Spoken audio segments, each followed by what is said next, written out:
കുട്ടനാട്ടിലെ രാമങ്കരി പഞ്ചായത്തിൽ UDF കൊണ്ടുവന്ന അവിശ്വാസ പ്രമേയം പാസായി. CPM പഞ്ചായത്ത് പ്രസിഡന്റായ R. രാജേന്ദ്രകുമാറിനും വൈസ് പ്രസിഡന്റ് കുഞ്ഞുമോൾ ശിവദാസിനുമാണ് സ്ഥാനം നഷ്ടമായത്. അവിശ്വാസ പ്രമേയത്തെ 4 CPM അംഗങ്ങൾ കൂടി അനുകൂലിച്ചതോടെ പഞ്ചായത്തിൽ അവസാനിച്ചത് തുടർച്ചയായ 25 വർഷത്തെ CPM ഭരണം. കുട്ടനാട്ടിലെ CPM വിഭാഗീയതയ്ക്ക് തുടക്കമിട്ട രാമങ്കരിയിൽ ഏറെ നാളായി ഒളിഞ്ഞും തെളിഞ്ഞും ചർച്ചകളിൽ ഇടം പിടിച്ചിരുന്ന രാഷ്ട്രീയ സംഭവ വികാസങ്ങൾക്ക് ഒടുവിൽ അവിശ്വാസ പ്രമേയത്തോടെ വിരാമം. 25 വർഷത്തെ CPM ഭരണമാണ് ഇതോടെ പഞ്ചായത്തിൽ അവസാനിച്ചത്. മെയ് 3-നാണ് രാമങ്കരി ഗ്രാമപഞ്ചായത്ത് പ്രസിഡന്റ് R. രാജേന്ദ്രകുമാറിനും വൈസ് പ്രസിഡന്റ് കുഞ്ഞുമോൾ ശിവദാസിനുമെതിരെ UDF അവിശ്വാസ പ്രമേയ നോട്ടീസ് നൽകിയത്. പഞ്ചായത്തിൽ ഭരണസ്തംഭനമാണെന്ന് ആരോപിച്ചായിരുന്നു നടപടി. CPM-ൽ നിന്ന് വിജയിച്ച് അധികാര സ്ഥാനങ്ങളിലെത്തിയ പ്രസിഡന്റ് പാർട്ടിക്ക് നിരന്തരമായി അവമതിപ്പുണ്ടാക്കുന്നുവെന്നും പൊളിച്ചു നീക്കിയ പഞ്ചായത്ത് ഷോപ്പിംഗ് കോംപ്ലക്സ് പുതുക്കി നിർമ്മിച്ചില്ലെന്നും ആരോപിച്ച് 3 CPM മെമ്പർമാരും നോട്ടീസിൽ ഒപ്പുവച്ചിരുന്നു. രാമങ്കരി ഗ്രാമപഞ്ചായത്തിൽ CPM-ന് 9-ഉം കോൺഗ്രസിന് 3-ഉം കേരള കോൺഗ്രസ് ജോസഫ് വിഭാഗത്തിന് 1 സീറ്റുമാണ് ഉണ്ടായിരുന്നത്. ചൊവ്വാഴ്ച 4 UDF അംഗങ്ങൾക്കൊപ്പം 4 CPM മെമ്പർമാരും അവിശ്വാസ പ്രമേയത്തിന് അനുകൂലമായി വോട്ട് ചെയ്തു. അവിശ്വാസ പ്രമേയം പാസ്സായതിനെ തുടർന്ന് പ്രസിഡന്റ് സ്ഥാനം നഷ്ടപ്പെട്ട രാജേന്ദ്രകുമാർ മെമ്പർ സ്ഥാനവും രാജിവെച്ചു. ഉച്ചകഴിഞ്ഞ് വൈസ് പ്രസിഡന്റിന് എതിരായി നടന്ന അവിശ്വാസ പ്രമേയത്തിൽ പിന്തുണച്ച 8 പേർ മാത്രമാണ് ഹാജരായി വോട്ട് ചെയ്തത്. CPM-മായി എല്ലാ ബന്ധവും അവസാനിപ്പിച്ചുവെന്നും ഇനി CPI-യിൽ പ്രവർത്തിക്കുമെന്നും രാജേന്ദ്രകുമാർ പ്രതികരിച്ചു. CPM-ആയിട്ടുള്ള എല്ലാവിധ ബന്ധവും 5 മിനിറ്റ് മുമ്പ് അവസാനിപ്പിച്ചു. മാനസികമായി 6 മാസം മുമ്പ് അവസാനിപ്പിച്ചു. ഒരു കാരണവശാലും CPM-ൽ നിൽക്കാൻ കഴിയില്ല, അവർ നിർത്തില്ല, പറയുന്ന കാരണങ്ങളൊന്നും പരിഹരിക്കാൻ ശ്രമിച്ചില്ല എന്നുള്ളതിൻ്റെ അടിസ്ഥാനത്തിലാണ് കുട്ടനാട്ടിൽ 300ഓളം ആളുകൾ CPM വിട്ടത്. സാങ്കേതികമായി ഞങ്ങൾ ചുറ്റിയരിവാൾ നക്ഷത്രത്തിൽ തിരഞ്ഞെടുക്കപ്പെട്ടവരായതുകൊണ്ട് ഞങ്ങൾ തുടർന്നു.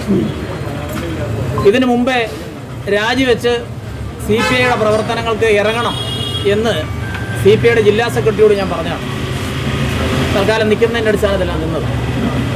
ഈ പ്രസിഡന്റ്ഷിപ്പ് എന്ന് പറയുന്നത് എന്നെ സംബന്ധിച്ചൊരു വലിയ കാര്യമല്ല.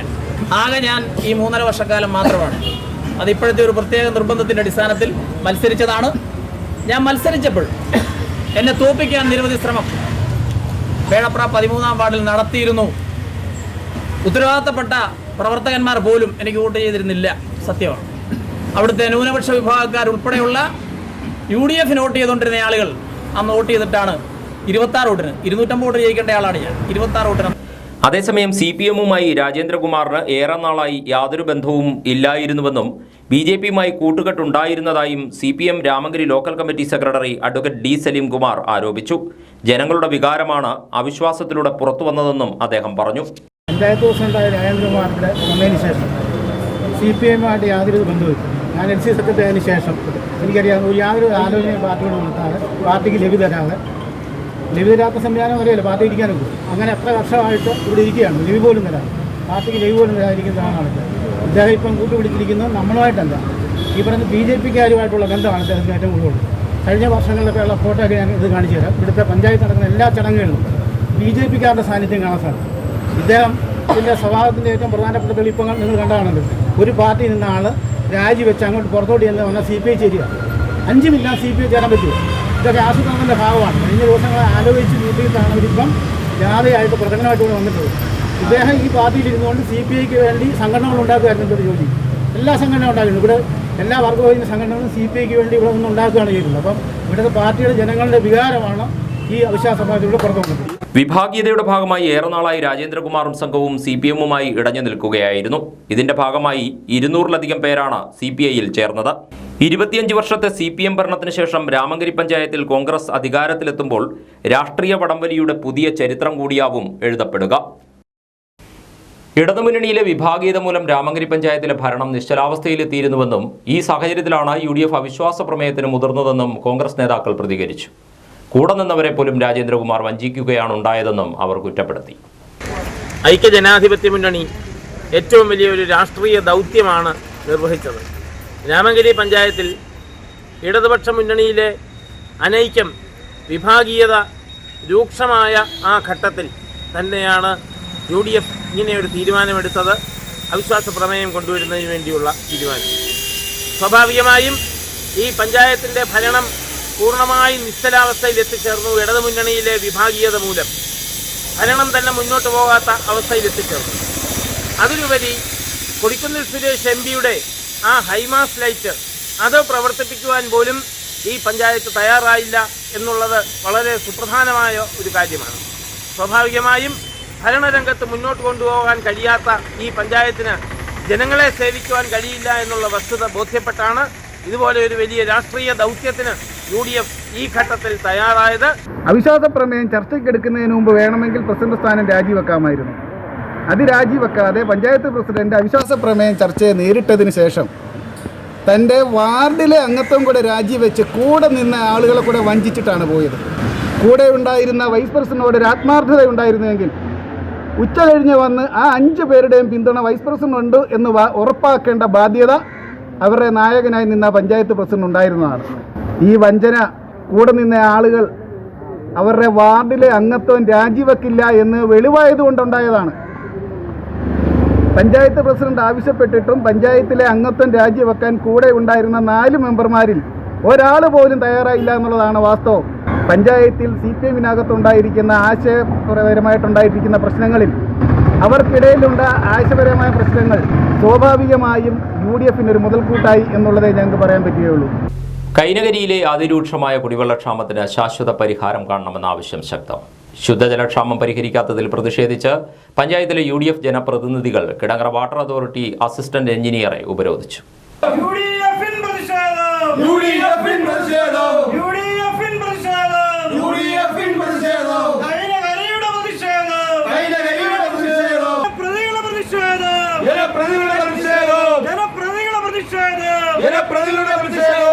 മുണ്ടയ്ക്കൽ വാട്ടർ ടാങ്കിലേക്ക് വെള്ളം പമ്പ് ചെയ്യുന്ന പള്ളാത്തുരുത്തിയിലെ കുഴൽക്കിണർ പൂർണ്ണമായും നശിച്ചതിനാൽ യുദ്ധകാലാടിസ്ഥാനത്തിൽ മറ്റൊരു കുഴൽക്കിണർ കുഴിച്ച് വാട്ടർ ടാങ്കിൽ വെള്ളം എത്തിക്കുവാനുള്ള നടപടികൾ സ്വീകരിക്കുക. പള്ളാത്തുരുത്തി പള്ളിക്ക് സമീപമുള്ള പമ്പ് ഹൗസിൽ നിന്നും ദിവസവും ശുദ്ധജലം ലഭിക്കുന്ന പ്രദേശങ്ങളിൽ ആഴ്ചയിൽ 3 ദിവസമായി ക്രമീകരിച്ച് കൈനകരിയിലെ അതിരൂക്ഷമായ കുടിവെള്ള പ്രശ്നത്തിന് ശാശ്വത പരിഹാരം കാണുക എന്നീ ആവശ്യങ്ങൾ ഉന്നയിച്ചാണ് പ്രതിഷേധ സമരം സംഘടിപ്പിച്ചത്. പഞ്ചായത്ത് പ്രസിഡന്റിന്റെ നേതൃത്വത്തിൽ നാട്ടുകാരുടെ കണ്ണിൽ പൊടിയിടാനായി നടത്തുന്ന പരിഷ്കാരങ്ങൾ ഫലപ്രദമല്ലെന്നും ഇത്തരം തീരുമാനങ്ങൾ കൈനകരിയിലെ ജനങ്ങളെ തീരാ ദുരിതത്തിലേക്ക് തള്ളിവിടുകയാണെന്നും നേതാക്കൾ ആരോപിച്ചു. ജല അതോറിറ്റി വകുപ്പ് പൂർണ്ണ പരാജയമാണെന്ന് വീണ്ടും വീണ്ടും തെളിയിച്ചിരിക്കുകയാണ്.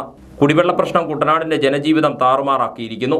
സർക്കാരും ഉദ്യോഗസ്ഥരും കാര്യക്ഷമമായി പ്രവർത്തിച്ച് പ്രശ്നം പരിഹരിച്ച് ദുരിതത്തിന് അറുതി വരുത്തിയില്ലെങ്കിൽ ജനങ്ങളെ അണിനിരത്തി AC റോഡ് ഉപരോധമടക്കമുള്ള സമരങ്ങൾ സംഘടിപ്പിക്കുമെന്നും നേതാക്കൾ പറഞ്ഞു.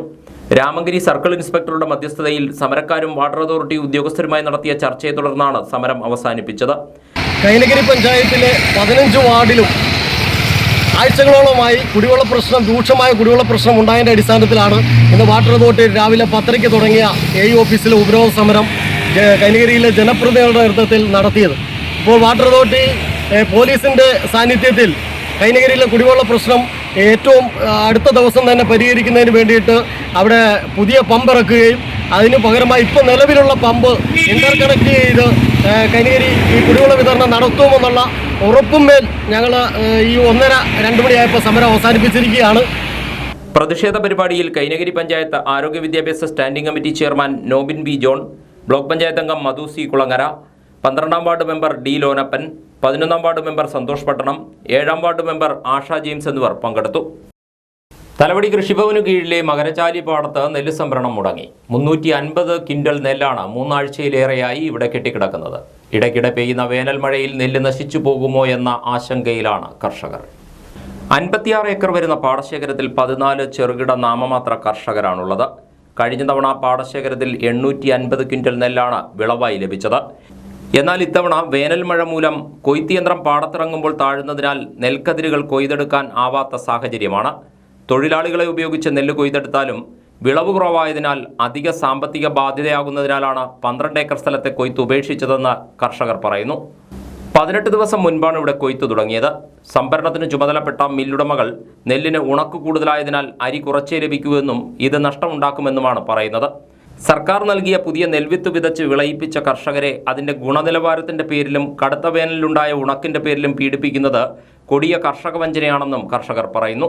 കൃഷി ഓഫീസർ വിളിച്ച് പറഞ്ഞു, പാടി ഓഫീസർ വന്ന് QC ചെക്കിങ് ചെയ്ത് അവർ ചെയ്തപ്പോൾ ഈർപ്പവും ഇല്ല. വെള്ളയരി ചെയ്തേക്കുന്നത് 15%, വെള്ളയരിയുടെ 15% ഈർപ്പവും, ഉമയെന്ന് പറഞ്ഞ വിത്തിൻ്റെ നെല്ല് 17% ഈർപ്പമാണ് QC ഓഫീസർ എഴുതി തന്നത്. എന്നിട്ട് മില്ലുകാർ വന്ന് ഇതെടുക്കാനും അവർ ഒരു നടപടിയും സ്വീകരിക്കുന്നില്ല. ഇത് ഞാൻ പണയം വെച്ചിട്ട്, ഞാൻ ഇവിടെ ഉള്ള ആളല്ല, ഞാൻ നിരണത്തുകാരനാണ്. തലവടി വന്ന് പാട്ടത്തിൻ്റെ അടുത്താണ് 20 ദിവസമായിട്ട് 3-4 ബംഗാളി ഒരു മലയാളിയും വെച്ചിട്ട് മൂടെ അങ്ങോട്ടും ഇങ്ങോട്ടും മറച്ചുകൊണ്ടിരിക്കുകയാണ്. ഈ കാര്യങ്ങൾ ഇതുവരെ ഒരു നടപടി ഉണ്ടായിട്ടില്ല. ഞാനിപ്പോൾ എന്താണ് ഒരു ചെറിയ കർഷകൻ എന്ന നിലയിൽ ഞാൻ എന്താണ് ചെയ്യുന്നത്? കൊയ്തെടുത്ത നെല്ല് പാടത്തും വരമ്പിലുമായി കൂട്ടിയിട്ടിരിക്കുകയാണ്. വേനൽ മഴയിൽ നെല്ല് നനഞ്ഞു പോകാതിരിക്കാൻ കർഷകർ കാവലിരിക്കുന്നു. തലവടി കൃഷിഭവന് കീഴിൽ ഏറ്റവും ഒടുവിലായി കൊയ്ത പാടമാണിത്. മറ്റെല്ലായിടത്തും നെല്ല് കയറിപ്പോയി. മുഞ്ഞയുടെ ആക്രമണത്തിൽ ഇത്തവണ ഭൂരിഭാഗം കർഷകർക്കും കൃഷി വലിയ നഷ്ടമായിരുന്നു. കമ്മ്യൂണിസ്റ്റ് പാർട്ടിയുടെ ചങ്ങനാശ്ശേരിയിലെ ആദ്യ MLA-യും പ്രമുഖ അഭിഭാഷകനുമായിരുന്ന AM കല്യാണകൃഷ്ണൻ നായരെ അനുസ്മരിച്ചു. അനുസ്മരണ സമ്മേളനം മന്ത്രി P. പ്രസാദ് ഉദ്ഘാടനം ചെയ്തു. കമ്മ്യൂണിസ്റ്റ് നേതാവിന്റെ ഇടപെടലോടുകൂടി കമ്മ്യൂണിസ്റ്റ് രാഷ്ട്രീയത്തിന്റെ രംഗത്തേക്ക് സർക്കാർ കല്യാണകൃഷ്ണനായ പിന്നീട് പ്രസ്ഥാനത്തിന്റെ പ്രവർത്തനമായ മുന്നിട്ട് നിന്ന് ഈ നാട്ടിലെ സാധാരണക്കാരെല്ലാം ചേർന്നത് അതിന്റെ ഉദാഹരണങ്ങൾ പറയാനാണെങ്കിലും ഒരുപാട് സാധാരണക്കാരും തൊഴിലാളിയും അവർ മനുഷ്യനെന്ന പരിഗണിക്ക് പോലും ആൾക്കാരല്ല എന്ന ചിന്താഗതി നമ്മുടെ നാട്ടിലുണ്ടായിരുന്നു. പണിയെടുക്കുന്നവൻ അവൻ എന്ത് പ്രാമാണികത്വം എന്നായിരുന്നു ഈ നാടിന്റെ അധികാരി ബന്ധങ്ങളെ ചോദിച്ചത്. എങ്ങനെയാണ് സമ്പത്തുണ്ടാവുന്നത് എന്ന ചോദ്യത്തിന് അന്ന് ഉത്തരമുണ്ടായിരുന്നു. ആരാണ് പ്രമാണിക്കുന്ന ചോദ്യത്തിന് അന്ന് ഉത്തരമുണ്ടായിരുന്നു. ആ ഉത്തരം പണം മൂലമാണ് പ്രമാണി എന്ന് തന്നെയായിരുന്നു. എങ്ങനെയാണ് ഈ പണം ഉണ്ടാവുക? പരമ്പരാഗതമായി ഉണ്ടായതാണ് എന്ന് മറുപടി ഈ നാട്ടിൽ. CPI സംസ്ഥാന എക്സിക്യൂട്ടീവ് കമ്മിറ്റി അംഗം CK ശശിധരൻ അനുസ്മരണ സമ്മേളനത്തിൽ അധ്യക്ഷത വഹിച്ചു. Advocate job Michael MLA, CPIM ജില്ലാ കമ്മിറ്റി അംഗം അഡ്വക്കേറ്റ് റെജി സഖറിയ, മാവേലിക്കര ലോക്സഭാ മണ്ഡലം LDF സ്ഥാനാർത്ഥി അഡ്വക്കേറ്റ് CA അരുൺകുമാർ, RJD ജില്ലാ പ്രസിഡന്റ് സണ്ണി തോമസ്, ജനാധിപത്യ കേരള കോൺഗ്രസ് ജില്ലാ പ്രസിഡന്റ് മാത്യൂസ് ജോർജ്, CPI ജില്ലാ അസിസ്റ്റന്റ് സെക്രട്ടറി മോഹൻ ചേന്നംകുളം, മണ്ഡലം സെക്രട്ടറി MR രഘുദാസ് തുടങ്ങിയവർ സംസാരിച്ചു. അടിമുടി മാറാനൊരുങ്ങുകയാണ് ചങ്ങനാശ്ശേരി മാർക്കറ്റ്. പൈതൃകവും പ്രൗഢിയും ഒട്ടും നഷ്ടപ്പെടാതെയാവും നവീകരണം. 3 കോടി രൂപയാണ് ഇതിനായി സംസ്ഥാന സർക്കാർ ബജറ്റിൽ വകയിരുത്തിയിട്ടുള്ളത്. പൈതൃകവും പ്രൗഢിയും ഒട്ടും നഷ്ടപ്പെടാതെ തന്നെ അടിമുടി മാറാനൊരുങ്ങുകയാണ് ചങ്ങനാശ്ശേരി മാർക്കറ്റ്. ഇതിന്റെ പ്രാരംഭ നടപടികളുടെ ഭാഗമായി അഡ്വക്കേറ്റ് ജോബ് മൈക്കിൾ MLA-യും മുനിസിപ്പൽ അധികാരികളും ഉദ്യോഗസ്ഥരും മാർക്കറ്റും പരിസര പ്രദേശങ്ങളും കഴിഞ്ഞ ദിവസം സന്ദർശിച്ചിരുന്നു. ചങ്ങനാശ്ശേരി മാർക്കറ്റ് പൈതൃകമായി നിലനിർത്തി നവീകരിക്കുന്നതിന് സംസ്ഥാന സർക്കാർ ബജറ്റിൽ 3 കോടി രൂപ വകയിരുത്തിയിരുന്നു. മാർക്കറ്റ് പ്രദേശത്ത് വേനൽക്കാലത്തും മഴക്കാലത്തും സുഗമമായി വ്യാപാരം നടത്തുന്നതിന് സഹായിക്കുന്ന തരത്തിലുള്ള റൂഫിംഗ് സൗകര്യമൊരുക്കുക, ചങ്ങനാശ്ശേരി മാർക്കറ്റിന്റെ തനതായ പൈതൃകം നഷ്ടപ്പെടാതെ കാത്തുസൂക്ഷിക്കുക എന്നീ കാര്യങ്ങളാണ് ലക്ഷ്യമിടുന്നത്. PWD കെട്ടിട വിഭാഗത്തിനാണ് നിർമ്മാണ ചുമതല. സമാനമായ മറ്റു പ്രൊജക്ടുകളുടെ ആശയങ്ങളും ഉപയോഗപ്പെടുത്തി ഏറ്റവും അനുയോജ്യമായ രീതിയിൽ തന്നെയാകും നിർമ്മാണമെന്ന് MLA അറിയിച്ചു. അതോടൊപ്പം ചങ്ങനാശ്ശേരി മാർക്കറ്റിലെ മുഴുവൻ ഓടകളും വൃത്തിയാക്കി നീരൊഴുക്ക് സുഗമമാക്കുകയും വെള്ളക്കെട്ട് തടയുവാനും MLA നിർദ്ദേശം നൽകിയിട്ടുണ്ട്. പൈതൃകവും പ്രൗഢിയും ഒട്ടും ചോരാതെ ചങ്ങനാശ്ശേരി മാർക്കറ്റ് നവീകരിക്കുന്നതിനെ മാർക്കറ്റിലെ കച്ചവടക്കാരും നാട്ടുകാരും സ്വാഗതം ചെയ്യുകയാണ്. അതേസമയം അന്യസംസ്ഥാനങ്ങളിൽ നിന്നടക്കം മാർക്കറ്റിലെത്തുന്ന ഡ്രൈവർമാർക്കും കച്ചവടക്കാർക്കും ആവശ്യമായ ശുചിമുറി സൗകര്യമില്ലെന്ന പരാതി നിലനിൽക്കുന്നുണ്ട്. മാർക്കറ്റ് നവീകരിക്കുന്നതിനൊപ്പം ഇത്തരം സൗകര്യങ്ങളും ഏർപ്പെടുത്തുമെന്ന പ്രതീക്ഷയിലാണ് ഇവർ.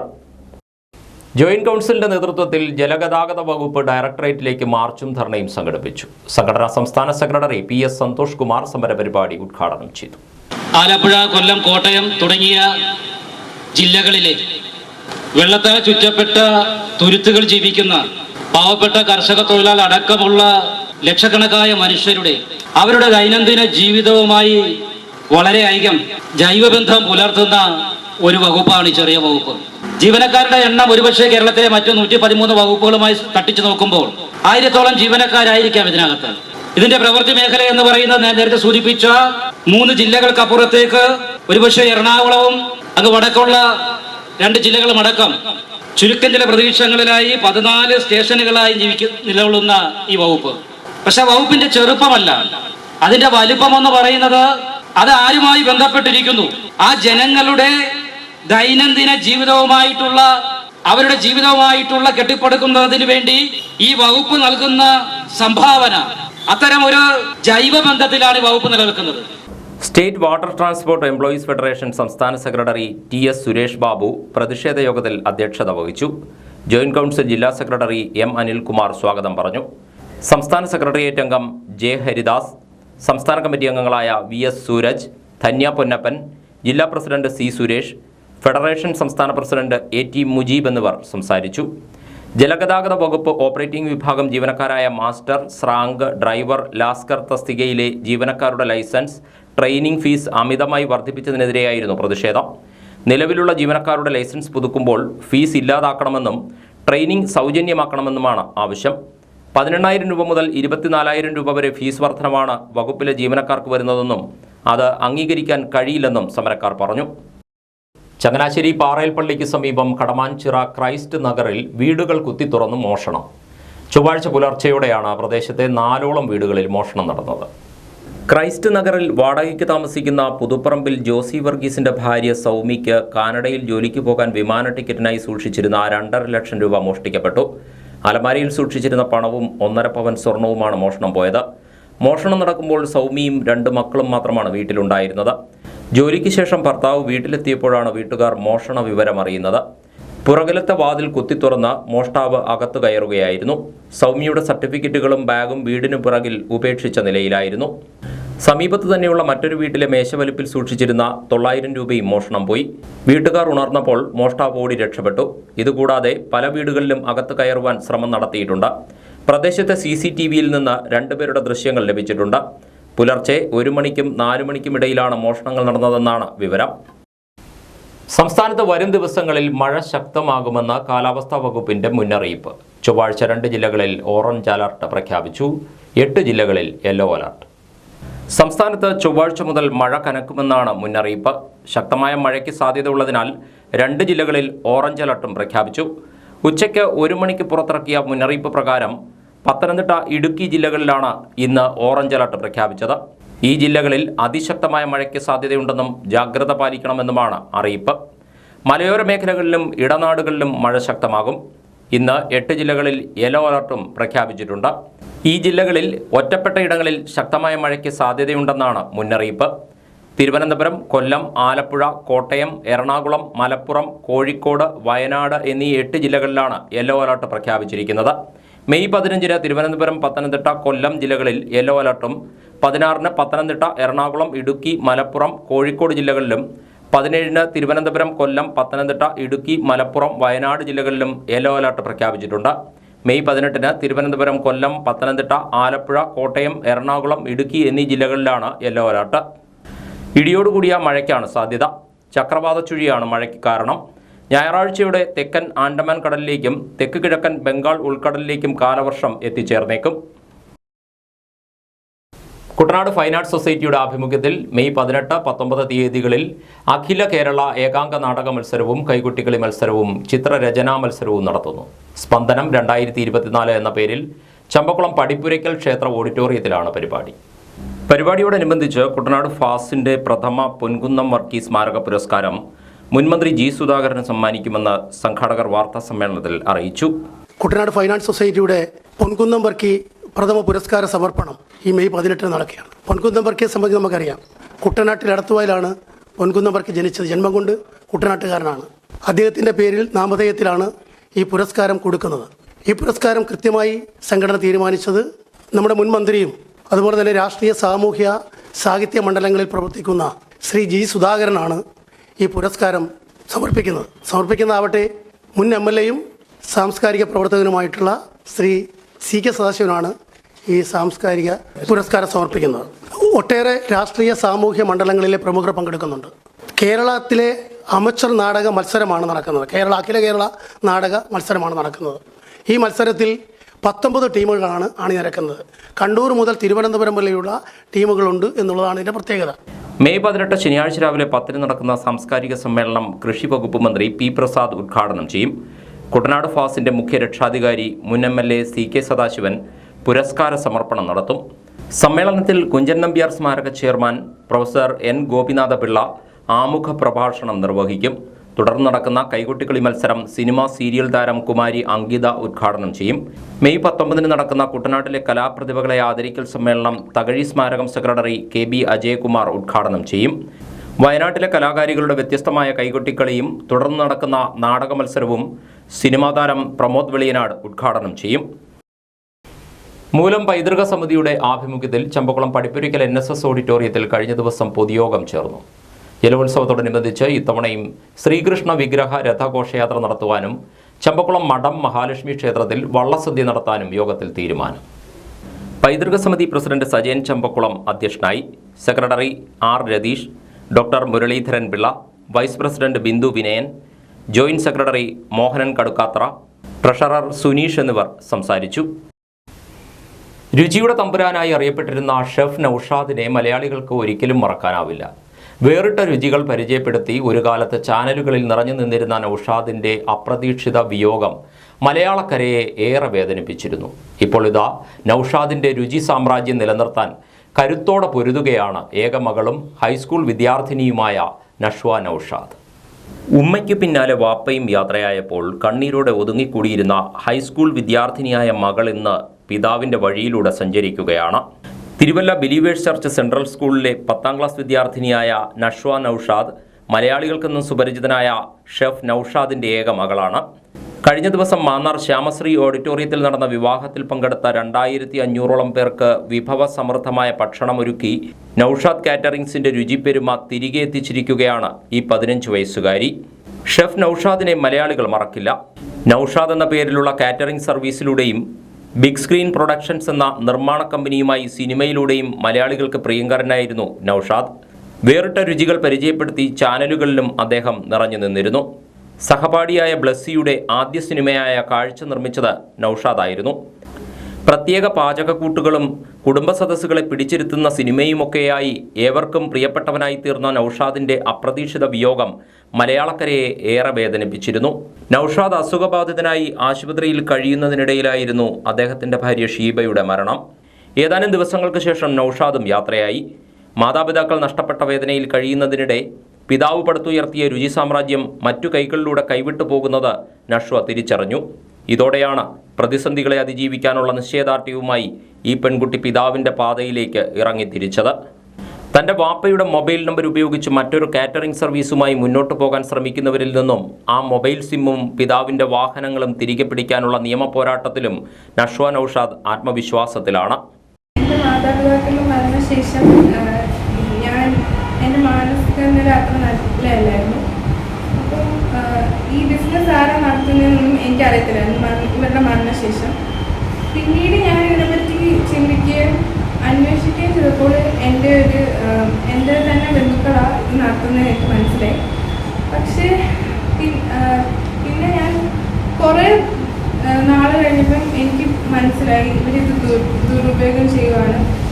എൻ്റെ വാപ്പാടെ ഫോണിനും നമ്പറും സിമ്മും പിന്നെ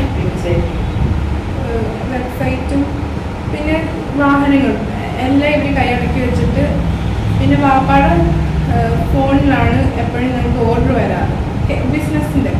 അപ്പം അത് ഈ ബന്ധു കൈയടക്കി വെച്ചിട്ട് ഇവർ അതിൽ നിന്ന് വരുന്ന ഓർഡറൊക്കെ ഇവരെടുത്ത് ഇവർ സ്വന്തമായിട്ടൊരു കാറ്ററിംഗ് തുടങ്ങിയിട്ട് ജുബീനാസ് കാറ്ററിംഗ് തുടങ്ങിയിട്ട് ഇവർ ചെയ്യുമായിരുന്നു. അങ്ങനെയായിരുന്നു. അതൊക്കെ കൊണ്ടാണ് എനിക്ക് പെട്ടെന്ന് ഇതിനകത്ത് ഇൻവോൾവ് ആവേണ്ടി വന്നത്. ഒരു കാര്യം മാത്രമല്ല, പല കാര്യങ്ങൾ കാരണമാണ് എനിക്ക് ഇതിനകത്ത് പെട്ടെന്ന് ഇപ്പോൾ ബിസിനസ്സിൽ ഇറങ്ങിത്തിരിക്കേണ്ടി വന്നത്. നൌഷാദിൻ്റെ രുചിക്കൂട്ടുകൾ മലയാളികൾക്ക് നഷ്ടമാകാതെ കാത്തുസൂക്ഷിക്കുമെന്ന നിശ്ചയദാർഢ്യവും ഈ 15 വയസ്സുകാരിക്കുണ്ട്. ഉപദേശ നിർദ്ദേശങ്ങളുമായി മാതൃസഹോദരൻ ഹുസൈനും നൌഷാദിൻ്റെ പ്രിയപ്പെട്ട ജീവനക്കാരും ഒപ്പമുണ്ട്. പിതാവ് നിർത്തിയിടത്തു നിന്നും മകൾ തുടങ്ങിക്കഴിഞ്ഞു. വേറിട്ട വിഭവങ്ങൾ തീന്മേശയിൽ നിറച്ച് നഷ്വ നൌഷാദും കേരളക്കരയെ ഇനിയുള്ള കാലം രുചിയിൽ ആറാടിക്കും. ആലപ്പുഴ, കോട്ടയം, പത്തനംതിട്ട ജില്ലകളിലെ വാർത്തകൾക്കും ലൈവ് പ്രോഗ്രാമുകൾക്കുമായി മാന്യപ്രേക്ഷകർ കുട്ടനാട് കേബിൾ വിഷൻ എന്ന ഞങ്ങളുടെ യൂട്യൂബ് ചാനൽ സബ്സ്ക്രൈബ് ചെയ്യുക. ഇനി ഇന്നത്തെ സ്വർണ്ണവില. ഇന്നത്തെ സ്വർണ്ണവില നിങ്ങൾക്കായി സമർപ്പിക്കുന്നു സ്വപ്ന ജ്വല്ലറി. അഴകേറും സ്വപ്നങ്ങൾക്ക് നിറവേകും സ്വപ്ന ജ്വല്ലറി, ചങ്ങനാശ്ശേരി. സ്വർണം ഗ്രാമിന് 6655 രൂപ, പവന് 53,240 രൂപ. വാർത്തകൾ കഴിഞ്ഞു. നമസ്കാരം.